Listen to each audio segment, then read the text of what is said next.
મિત્રો, આપ સૌને જય શ્રી કૃષ્ણ, જય મુરલીધર। જગદીશ મહેતા એટલે પત્રકારનું એક મોટામાં મોટું નામ, અને ખાસ કરીને હાલમાં જે રીતે સોશિયલ મીડિયામાં એ સવાયેલા રહેતા એ રીતે જગદીશ મહેતાનું નામ આમ તો ખરેખર સોશિયલ મીડિયાના ઉપયોગ કરતા દરેક વ્યક્તિ માટે જાણીતું બની ગયું હતું, ખૂબ જ જાણીતું બની ગયું હતું। અને આખા બોલા પત્રકાર તરીકે એક પ્રખ્યાત થઈ ગયા હતા।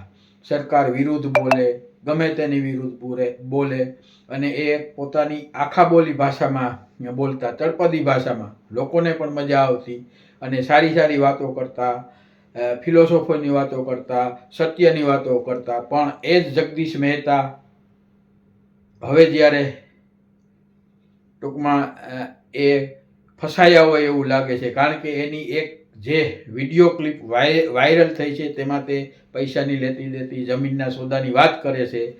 તો મિત્રો, આવો એ હકીકત શું છે એ આપણે એનો વિડીયો જોઈએ।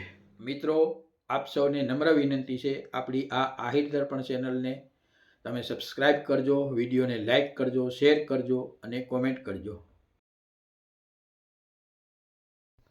મિત્રો, સત્યમેવ જયતેના નારા લગાવવા સહેલા છે, પણ શું પડદા પાછળ ખરેખર સત્યનો વિજય થાય છે કે પછી ચાલે છે લક્ષ્મીમેવ જયતે?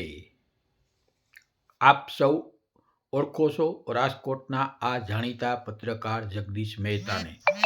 સોશિયલ મીડિયા પર એમની મોટી મોટી ફિલોસોફી અને સરકાર સામેની નીડર વાતોના લાખો લોકો દીવાના છે, પણ કહેવત છે ને કે હાથીના દાંત ખાવાના જુદા અને બતાવવાના જુદા।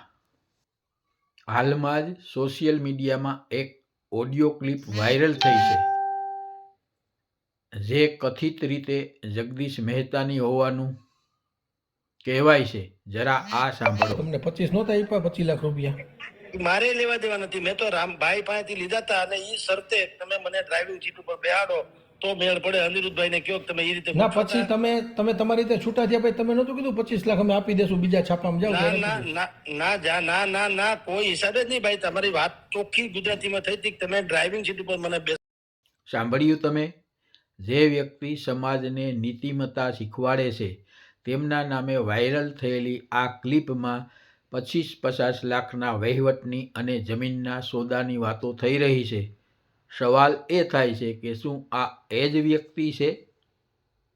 આપણે વાત હોતી હતી કે અમારે જેટલા સોદા થાય એમાં તમને 5% આપી, તમે આપ્યા, હાલો જો। શેના સોદા થાય? શેના પણ કઈ સોદા તો થવા જોઈએ। પૂછો રાજુભાઈ ને કે જેટલું અમારે આમાં તમે જેટલા પણ જમીનના સોદા કાંઈ પણ આના કારણે થયા છે।